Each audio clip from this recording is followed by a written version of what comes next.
y le hemos invitado para precisamente hablar sobre lo último que tiene que ver con los anuncios que ha hecho el presidente electo Guillermo Lasso y esta conformación del Frente Social. Importante el hecho de que sean 4 mujeres las que integren ministerios que son claves y vitales justamente en el manejo del ámbito social. Pero, digamos, esta expectativa se esperaba después de todo el debate que se generó la semana pasada a partir de la foto de los dos equipos de transición. ¿Cómo mira usted la conformación de este Frente Social, doctor? Bueno, me parece que es una designación, unas designaciones muy auguriosas en el sentido de no solamente el equilibrio de género, sino también en el sentido de que de lo que conozco, no conozco a todos, pero de lo que conozco son gente prestante, profesionales que tienen experiencia en las distintas ramas que van a manejar. Y eso pues creo que es un buen augurio y también me parece que es un equilibrio entre experiencia y juventud. Pienso que la juventud es importante por las nuevas ideas que se traen, por la formación de avanzada y de vanguardia que tienen, pero la experiencia también hay que tomarla en cuenta, ¿no? Yo creo que manejar el sector público es un tema muy complicado. De hecho, es una profesión, es decir, así como hay economistas, así como hay ingenieros, así como hay abogados, hay administradores públicos. Por lo tanto, más allá de que uno conozca sobre una temática, uno tiene que también saber de administración pública y saber también entender la política, porque ningún ministerio está exento a estos vaivenes de la política, a este escrutinio público de los medios de comunicación, para lo cual se requiere sobre todo experiencia, ¿sabes? Experiencia cómo manejar, experiencia en poder responder a las inquietudes tanto de los administrados como de los medios de comunicación. Entonces creo que Guillermo Lasso ha dado un paso importante y me parece que bastante equilibrado en estos primeros nombramientos. Ahora, hay algo que, digamos, desde un sector quizás más crítico de la opinión pública se ha cuestionado y es el hecho de que vienen muchos de estos cuadros, digamos, sin dejar de reconocerles su experiencia, pero vienen del sector privado. ¿Qué tan importante es esto para usted? Que vengan precisamente del sector privado a aportar en lo público, más allá de que, coincido con usted, el manejo de lo público también es parte de la experticia, de la especialización de un funcionario. O sea, me parece a mí bien, pero no me parece que sea la panacea, ni me parece que sea nada para exaltar que vengan del sector privado. Porque el sector privado es, como yo he dicho muchas veces, un monstruo totalmente distinto al sector público, que requiere de unas destrezas y de unas capacidades para su manejo totalmente distintas al sector privado. Por eso hay administración de empresas y hay administración pública, ¿no es cierto? Y son 2 carreras distintas, 2 profesiones distintas. Si no, un administrador puede ser administrador de todo, pero no es así. Los principios que rigen, inclusive las visiones y consideraciones, digamos, económicas, financieras, para manejar un negocio privado son distintas a las del sector público. Entonces, si bien es cierto, es importante que gente del sector privado, ecuatorianos y ecuatorianas, cumplan una labor cívica de conscripción a través del servicio público, no es menos cierto que el servicio público demanda conocimientos muy específicos y talentos y experiencia muy específicos que son distintos al sector privado. Entonces hay que tener también una visión de equilibrio con respecto a eso, ¿no? Con respecto al tema de la equidad de género, ¿usted esperaría que esto que ha manifestado en el Frente Social el presidente electo Guillermo Lasso se repita, por ejemplo, cuando se anuncie cómo estará conformado el Frente Económico, el tema de la seguridad, Cancillería y otros espacios de gobernabilidad? Bueno, veamos. Yo pienso que hay tantos hombres como mujeres capaces y preparados para asumir todas las carteras de Estado. No se me ocurre ningún ámbito, ninguna área, ningún ministerio en donde yo pueda decir sí, no, en esto los hombres hay mucho más talento, hay mucho más preparación. En cada uno de los ministerios, en cada una de las áreas de manejo del Estado, hay hombres y mujeres capacitadas. Aquí digamos, la habilidad es tener el suficiente equilibrio y la suficiente cuadros en el equipo de trabajo de donde se va a escoger, ¿no? Para poder cumplir con esa equidad de género, que no solamente es una cuestión de forma y no solamente una exigencia legal, sino que creo que es una señal muy importante en los tiempos que vivimos. Doctor, a mí me pareció, digamos, muy interesante el hecho de que parta del anuncio del Frente Social por evidentes razones, ¿no? Tenemos en medio una pandemia que ha provocado una catástrofe a nivel social y sanitario en el país. Entonces, que se haya empezado por ahí creo que es un muy buen mensaje de parte del presidente Guillermo Lasso. Y más todavía que a cada uno de los funcionarios que ha sido ya previamente designado le entregue una responsabilidad, que digamos, uno entendería va a ser como el eje transversal de cada una de sus instituciones. A su criterio, ¿hizo bien Guillermo Lasso en anunciar primero el Frente Social por las urgencias que tenemos en materia sanitaria? Definitivamente, Alexis. No solamente por las urgencias de materia sanitaria. Guillermo Lasso y su gobierno enfrentan 4 crisis severas, graves, muy complicadas, que es la crisis sanitaria por un lado. Por otro lado, la crisis económica y la que está en el país, es decir, una crisis que requiere de un manejo muy, muy técnico y muy delicado.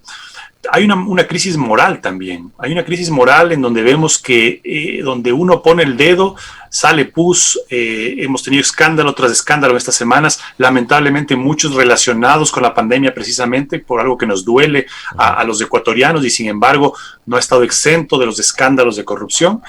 Entonces hay una crisis moral también y hay evidentemente una crisis política compleja que detrás tiene una crisis social que fue reflejada y manifestada esencialmente en las manifestaciones de octubre de 2019 y que produjo una fractura social que también hay que componer, ¿no? Es decir, hay que buscar una reconciliación nacional. Entonces, si vemos que estas 4 crisis, al menos 3, exceptuando la económica, que tiene impacto social, pero que es esencialmente económica, pero las otras 3 son crisis que tienen un estrecho vínculo con la parte social, ¿no?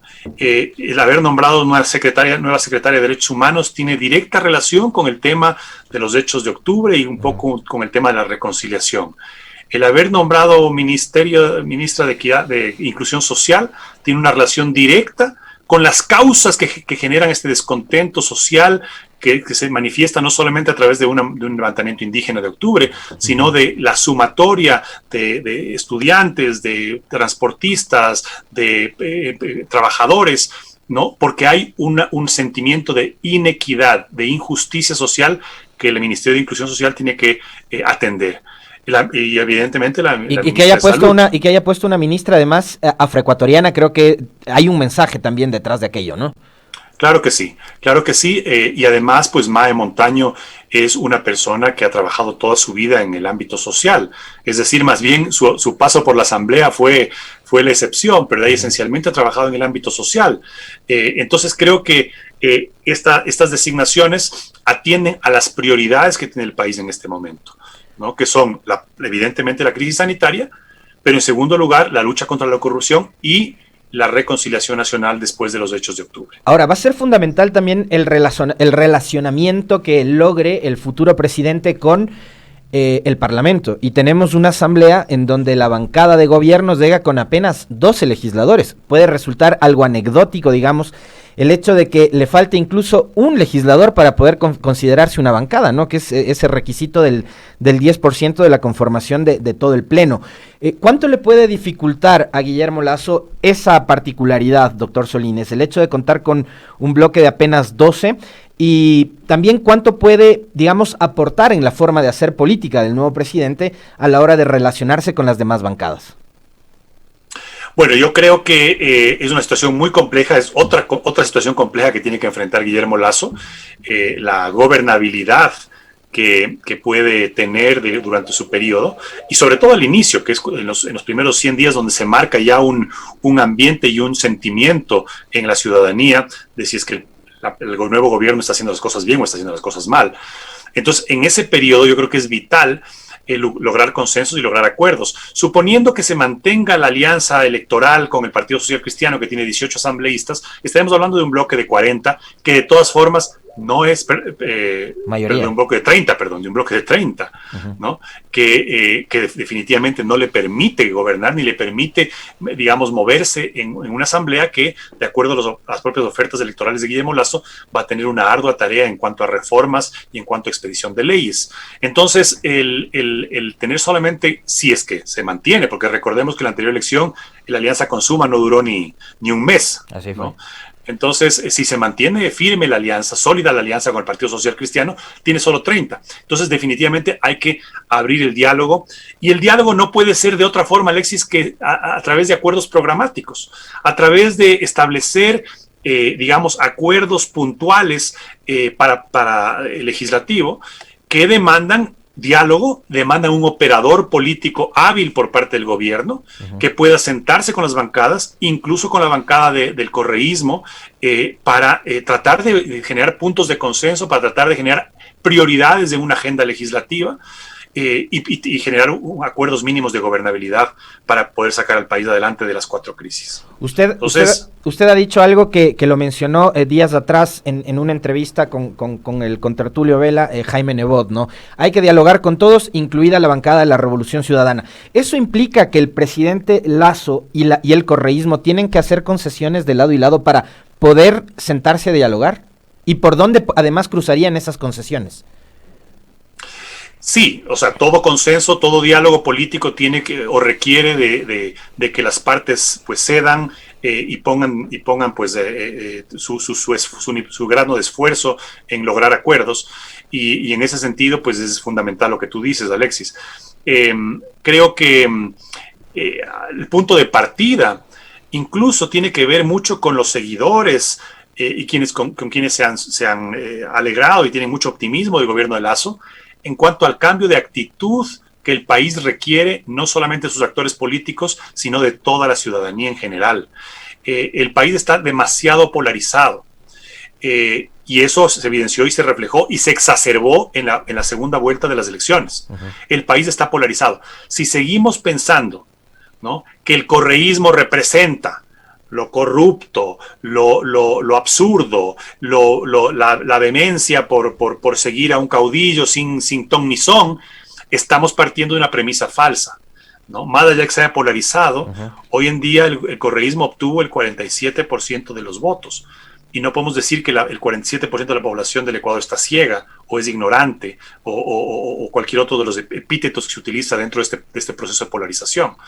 Entonces, partiendo de esa premisa, de que detrás de toda esa gente que votó por un modelo, por un proyecto, porque cree en una propuesta con la que podemos no estar de acuerdo en muchos aspectos, pero es una propuesta política. Es más, yo sostengo que mucha gente que votó por Arauz no necesariamente está de acuerdo con el gobierno de Correa o con lo que hizo Correa, ¿no? Sino que votan por un modelo. Y eso es lo que hay que entender para poder llegar a acuerdos y a consensos. Es decir, ¿qué defienden? ¿Qué están buscando? ¿Cuál era la aspiración que se tenía en caso de que Arauz hubiese ganado las elecciones? Porque no estamos hablando de un porcentaje menor de la población, no estamos hablando de minorías, ¿no? E incluso cuando hablamos de minorías decimos, hay que incorporar y hay que buscar los canales de participación y de expresión y de pronunciamiento de las minorías. No se diga si estamos hablando de bloques de la sociedad, no políticos, tan representativos. Entonces, aquí creo que hay que hacer un esfuerzo, no solamente de diálogo, no solamente de programático con respecto a ver qué vamos a acordar en el legislativo, sino un esfuerzo político y cívico, ciudadano, por entender al opositor, por entender a quién está del otro lado y qué es lo que aspira el que está del otro lado. Ahora, yo en el escenario post-elecciones, cuando le escucho a Guillermo Lasso el lunes 12 de abril, digamos, me llené de expectativas, porque el discurso de Guillermo Lasso más o menos apuntaba a lo que usted acaba de señalar, ¿no? Un gobierno de amplio diálogo, sí de diálogo, y ojalá use el diálogo como, digamos, la herramienta para destrabar esos nudos críticos o esos obstáculos que puede encontrar en el camino en el ámbito de la gobernabilidad. Ojalá sea el diálogo y ya no la judicialización de la política, como ha sido la lógica del gobierno de Lenín Moreno. Pero le decía, a mí me llenó de expectativa escucharle a Guillermo Lasso, porque sobre este tema en particular, hubo un fragmento de su relato en donde él dice que no llega con una lista de perseguidos, pero inmediatamente después, y esto sí es algo que a mí me preocupa, y que tiene que ver también con, digamos, ese relato construido desde los medios de comunicación, y usted lo entiende muchísimo mejor que yo y lo conoce más porque lo estudió y lo trabajó durante la elaboración del informe de los hechos de octubre, en donde se ha tratado de estigmatizar y donde se ha tratado de satanizar no solamente a un grupo político, sino a varios grupos sociales, entre ellos también el movimiento indígena. Y yo encuentro, incluso en periodistas, voces que están empujando a que Guillermo Lasso mantenga esta forma de hacer política y esta forma de operación política que tiene que ver con usar los aparatos judiciales para perseguir. Yo le escucho a usted y digo, ojalá sea el camino que marque Guillermo Lasso y su gobierno, el del diálogo, pero ¿usted con qué se queda, doctor? ¿Con lo que ha dicho el presidente electo o con las voces que vienen detrás? Yo creo que esas voces que vienen detrás de Alexis son definitivamente rezagos muy frescos de una polarización y de unos niveles de enfrentamiento pocas veces visto en la política ecuatoriana. Evidentemente hay una presión originada en esta polarización, en este nivel de exacerbamiento de la política y de la sociedad. Y que hay que reconocer que viene desde la época correísta, es decir, Correa tuvo como estrategia política generar estas polarizaciones como una estrategia de respaldo o de fidelización a su gobierno, y eso se ha exacerbado en el tiempo, evidentemente, y la campaña lo exacerbó más aún. Entonces, yo creo que Lasso, y se lo dije yo inclusive antes de la primera vuelta, ¿no? Yo creo que Lasso tiene que estar a la altura de los momentos históricos en donde un Ecuador en medio de pandemia y ojalá pronto post pandemia, un Ecuador fracturado a partir de octubre de 2019, un Ecuador que se halla en un contexto internacional de un avance brutal de la tecnología que está copando todos los espacios y que ahora en la pandemia ha evidenciado que copa todos los espacios de relacionamiento social, de relacionamiento del ciudadano con el sector público, de comercio, de negocios, de entretenimiento, de educación, ha copado todo. Entonces, con esas tres premisas, dos que son globales, la pandemia y el desarrollo acelerado de la tecnología, y una que es muy local, que es esta fractura social, ¿no? Que es producto también de un fenómeno global, que es esta crisis de la democracia, ¿no? Pero estos tres elementos demandan, no dan opción, demandan a que Guillermo Lasso asuma, sea espontáneamente o sea poniendo de parte, asuma un nuevo tipo de liderazgo. Un liderazgo moderno, un liderazgo de consensos, un liderazgo de diálogo, un liderazgo de dar con su ejemplo de como líder, como primer magistrado del país, dar su ejemplo de tolerancia, de capacidad de entender al opuesto, al opositor, ¿no? Capacidad de ceder en lo que haya que ceder para lograr en lo posible un gobierno no solamente de consenso, sino inclusive de concertación, en donde él pueda invitar incluso a otras fuerzas a gobernar, porque evidentemente un bloque como el que tiene la Asamblea demanda que llegue a acuerdos permanentes que vayan más allá de lo legislativo para poder gobernar. ¿Cuánto influirá el episodio de octubre en el gobierno de Guillermo Lasso? Más allá de lo que, digamos, conocemos, él piensa o cree con respecto de lo sucedido durante esa etapa que también generó parte de esa fractura social de la que usted hablaba hace un momento, doctor. Más allá de cuánto influirá, yo creo que los hechos de octubre y las consecuencias, lo que se produjo a raíz de octubre, son hechos concretos, irrefutables, que uno puede tener distintas visiones respecto a lo que se dio en ese momento al fragor de los hechos, si hubo exceso del uso de la fuerza por parte de la fuerza pública, si hubo exceso de violencia por parte de los manifestantes, si hubo hechos vandálicos, si hubo agendas políticas que se infiltraron en la protesta y desnaturalizaron la protesta. Esas son visiones, Alexis. Son visiones y lecturas de lo que sucedió en esos días. Pero lo que es incontestable es lo que está detrás de eso. ¿Por qué sucedió eso? Nadie puede negar, ni nadie puede ser tan ciego de decir, eso fue solamente una agenda política, eso solamente fue un intento de golpe. No, Detrás de eso hay un descontento acumulado de amplios sectores de la sociedad, porque este modelo, este sistema que supuestamente es el más perfecto y que ha encontrado el ser humano como organización política, que es la democracia, no logra resolver, Alexis, sus problemas más básicos y vitales. Y esto yo lo comprobé y lo constaté antes de octubre, cuando fui candidato a la alcaldía de Quito, ¿no? Cuando recorrí zonas y barrios marginales de la capital del Ecuador. Estamos hablando de una capital, no estamos hablando de un poblado o de pueblo, de una ciudad menor. Estamos hablando de la capital del Ecuador. Y constaté barrios que carecen de servicios básicos, barrios que viven en condiciones infrahumanas, a pesar de que están en zona urbana de la ciudad.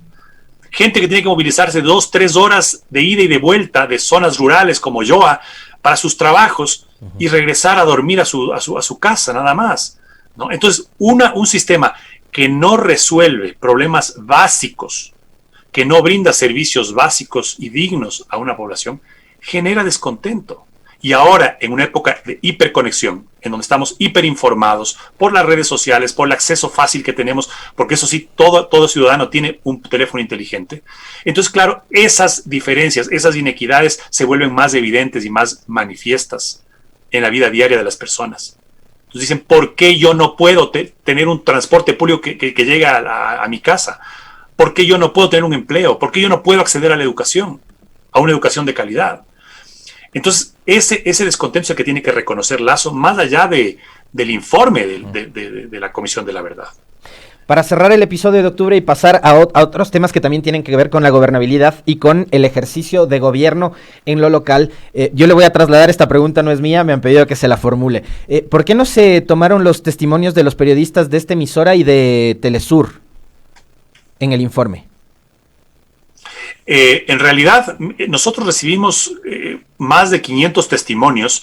Gran parte de ellos fueron voluntarios, es decir, hubo una convocatoria abierta a que se acerquen a rendir su testimonio, porque es difícil identificar a todas las personas involucradas. Se convocó a medios de comunicación.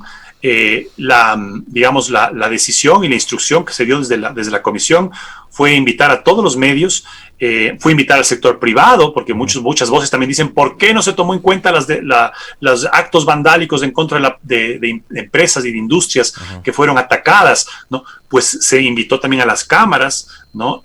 A las asociaciones constan gremiales. Los testimonios incluso de la fuerza pública, a pesar de que Jorge Huáted, ministro del gobierno, no ha leído el informe, constan también testimonios de la fuerza pública, ¿no? Pero por supuesto.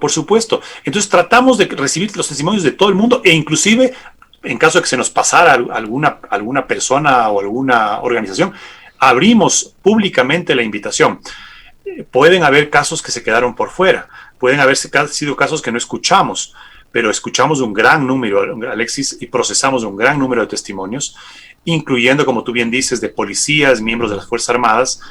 Y de hecho, a pesar de que nuestro mandato fue realizar un informe enfocado en presuntas vulneraciones a los derechos humanos, porque cuando la gente dice, ¿y por qué no dicen nada del incendio de la Contraloría? Porque el incendio de la Contraloría no es un tema de derechos humanos, es un delito común. Un delito común que está siendo ya investigado. El daño a la propiedad privada no es un atentado o una violación a los derechos humanos. Y a propósito de ese tema del incendio de la Contraloría, ¿qué le ha parecido a usted estas declaraciones de la subrogante de la Contraloría, la doctora Zárate, que dice que el edificio se quemó desde adentro? O sea, más allá, digamos, de lo superficial que resulta esa declaración, pero y lo extemporánea además. Muy preocupante porque inclusive también muchos de los aprehendidos y los detenidos alrededor de ese hecho fueron luego liberados porque no hubo evidencias para formular cargos. Entonces, eso es una interrogante que sigue pendiente, lo de la Contraloría, pero que, insisto, Alexis, no era materia de nuestro análisis, porque no es un tema de derechos humanos.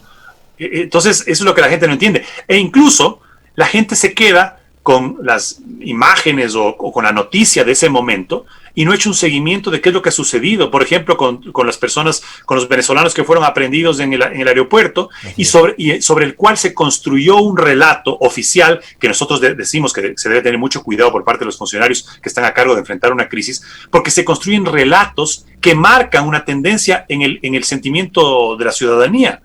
Entonces, aquí se trató de construir una idea de un ataque externo, ¿no?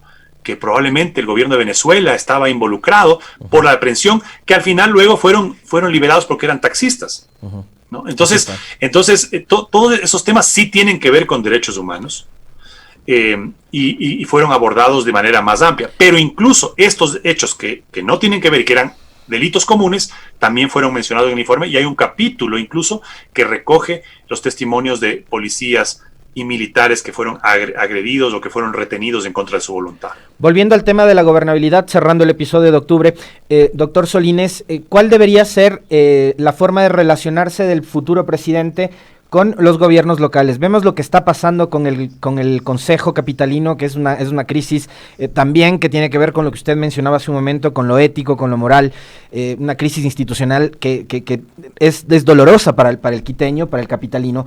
¿Cuál debería ser la forma de relacionarse Guillermo Lasso también con, por ejemplo, la prefectura de Pichincha, que es la provincia sede del gobierno nacional?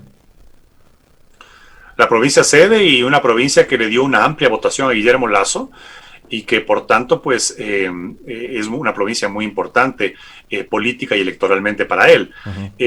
Yo creo que la relación debe ser una relación de diálogo, pero sobre todo de respeto y de orden en el manejo de las finanzas públicas.